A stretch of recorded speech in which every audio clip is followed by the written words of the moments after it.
On paper, Florida's property tax system looks simple. No income tax, low overall tax burden, a homestead exemption that protects homeowners. But beneath that sunny surface lies one of the most powerful and least understood property tax loopholes in the entire country. A loophole so impactful that it quietly saves some homeowners tens of thousands of dollars every year, while forcing their new neighbors to pay 2, 3, even 4 times as much for identical homes.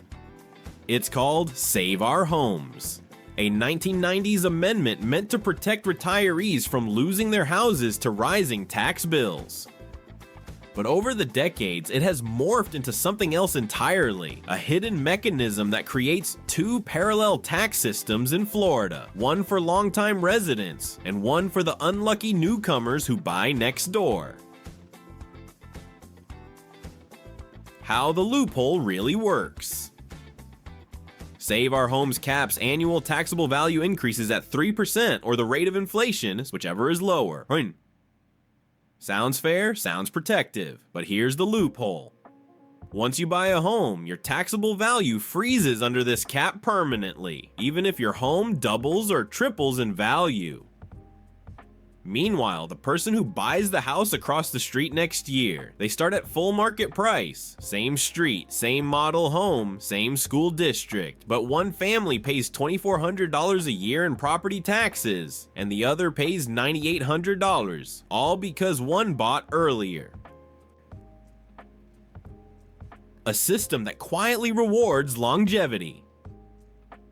A retired couple in Tampa who purchased their home in 1997 might still be taxed as if their home is worth $165,000, even though Zillow says it's worth $690,000 today. A young family that buys the same house today pays full freight, no cap, no protection, no discount. It's one of the most extreme same home, different world tax disparities in America, and it gets even better, or worse, depending on your perspective. Florida allows homeowners to port on up to $500,000 of their tax savings to a new home. Yes, you read that right. You can move your loophole with you.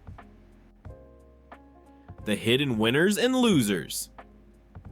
Winners: longtime homeowners, especially retirees. Wealthy residents with expensive properties.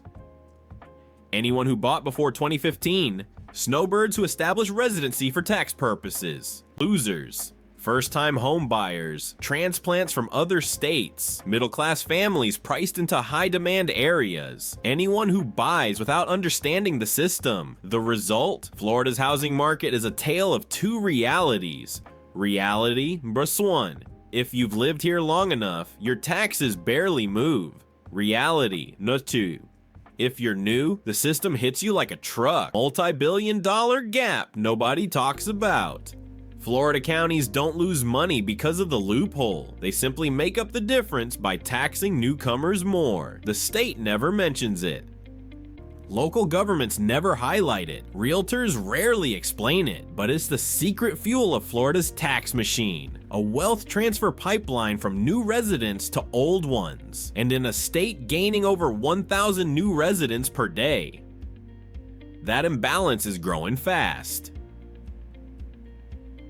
The bottom line: Save Our Homes began as a shield, a protection, a fairness policy, but over time, it's become something else. A hidden tax loophole that creates generational advantages, punishes newcomers, inflates housing costs, and turns Florida's property tax system into one of the most unequal in the country. Even if nobody ever calls it that, the Sunshine State didn't advertise this loophole. It didn't need to. Homeowners who benefit will never complain, and new buyers only discover the truth after they move in. It's the quiet, invisible, perfectly legal loophole shaping the future of Florida's housing market, and almost nobody is talking about it.